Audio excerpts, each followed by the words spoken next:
কঠিন পরিস্থিতিতেও শান্ত থাকার মানসিকতা তৈরি।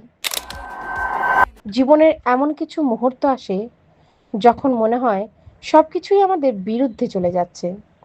হঠাৎ চাকরি চলে যায়, ব্যবসায় বড় ক্ষতি হয়, প্রিয় মানুষরা দূরে চলে যায়, অথবা এমন কোনো সমস্যা সামনে এসে দাঁড়ায় যার সমাধান আমাদের চোখে পড়ে না। এই সময় বেশিরভাগ মানুষই ভেঙে পড়ে, রাগ করে, হতাশ হয়ে যায়, অথবা ভুল কোনো সিদ্ধান্ত নিয়ে বসে। কিন্তু ইতিহাস বলে সবচেয়ে সফল মানুষরা কঠিন পরিস্থিতিতে সবচেয়ে বেশি একটা জিনিস ধরে রাখতে পেরেছিল। তার আগে বন্ধুদের অনুরোধ করব, ভিডিওটি লাইক করে চ্যানেলটিকে সাবস্ক্রাইব করে নোটিফিকেশন বাটনটাকে অন করে নিন, যাতে ভবিষ্যতে এই ধরনের মূল্যবান ভিডিও আপনি পেতে থাকেন। সেটা হলো শান্ত মন। আজ আমি তোমাকে একজন মানুষের গল্প শোনাবো, যে জীবনের সবচেয়ে ভয়ঙ্কর পরিস্থিতিতেও মাথা ঠান্ডা রেখেছিল। আর সেই কারণেই সে এমন একটি সমস্যার সমাধান করেছিল যেটা অন্য কেউ করতে পারেনি। অনেক বছর আগের কথা, একটি ছোট রাজ্যে একজন জ্ঞানী মন্ত্রী ছিলেন। রাজা তাকে খুব বিশ্বাস করতেন, কারণ তিনি কখনো তাড়াহুড়ো করে সিদ্ধান্ত নিতেন না। যে পরিস্থিতিই আসুক, তিনি প্রথমে শান্ত থাকতেন, তারপর চিন্তা ভাবনা করতেন। একদিন হঠাৎ খবর এলো রাজ্যের সবচেয়ে বড় বাঁধে ফাটল দেখা দিয়েছে।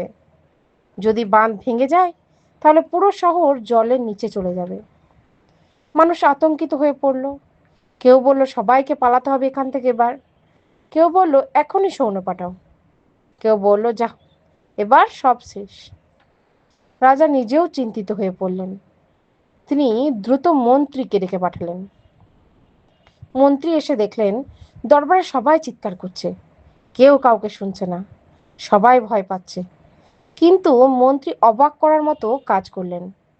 তিনি কোনো নির্দেশ দিলেন না। প্রথমে এক গ্লাস জল চাইলেন, ধীরে ধীরে জলটা পান করলেন।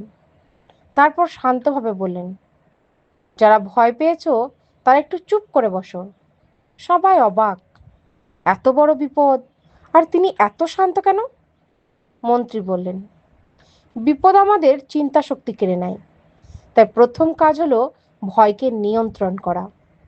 তারপর তিনি সৈন্যদের পাঠালেন বাঁধের প্রকৃত অবস্থা জানার জন্য। 1 ঘন্টা পর খবর এলো ফাটল আছে, কিন্তু পরিস্থিতি এখনো নিয়ন্ত্রণের বাইরে যায়নি। যদি দ্রুত ব্যবস্থা নেওয়া যায় তাহলে বিপদ ঠেকানো সম্ভব। মন্ত্রী সঙ্গে সঙ্গে কাজ শুরু করলেন। শহরের মানুষকে ছোট ছোট দলে ভাগ করলেন। কেউ বালির বস্তা আনছে, কেউ বাঁধ মেরামত করছে, কেউ খাবার পৌঁছে দিচ্ছে, কেউ আহতদের সাহায্য করছে। কারণ তিনি জানতেন আতঙ্ক কখনো সমস্যার সমাধান করে না, শান্ত মনই সমাধান খুঁজে বের করে। সারা রাত কাজ চলল, মানুষ ক্লান্ত হয়ে যাচ্ছিল, কিন্তু মন্ত্রী বারবার বলছিলেন সমস্যা যত বড়ই হোক প্রথমে মনকে স্থির রাখো। ভোর হওয়ার আগে অবশেষে বাঁধের ফাটল বন্ধ করা গেল।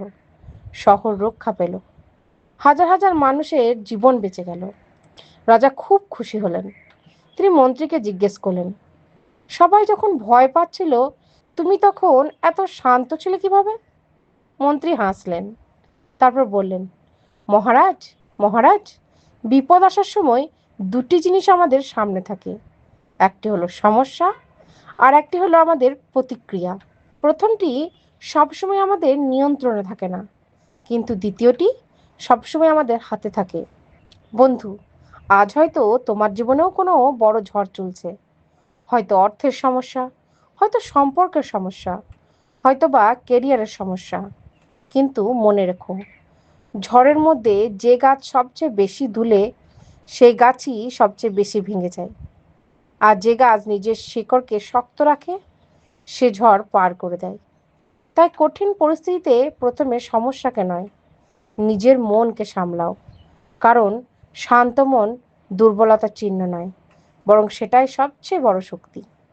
এবং যে মানুষ ঝড়ের মধ্যেও শান্ত থাকতে পারে সেই একদিন ঝড়কে নিজের পক্ষে কাজে লাগাতে শেখে। ধন্যবাদ।